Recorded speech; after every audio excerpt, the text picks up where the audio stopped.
مسجد میں اس وقت آیا جب مسجد میں عشاء کے فرض ہو چکے تھے، تراویح کی جماعت کھڑی تھی، تو اسے چاہیے کہ پہلے فرض پڑھ لے اور 2 سنتیں پڑھ لے، پھر تراویح میں شامل ہو جائے۔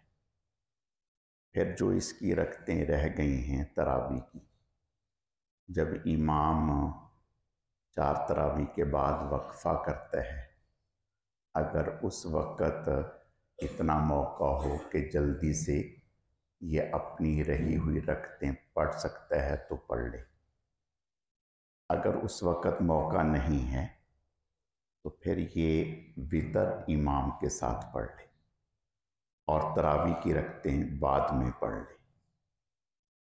اگر کسی آدمی نے تراویح عشاء سے پہلے پڑھ لی، یعنی پہلے تراویح کی نماز پڑھ لی اور پھر عشاء کی فرض پڑھے اور سنتیں پڑھی، تو اس کی تراویح نہیں ہوئی۔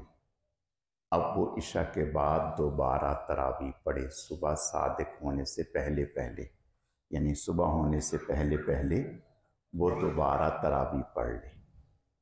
اگر اس نے نہیں پڑھی تو اب قضا نہیں ہے، توبہ اور استغفار کرے۔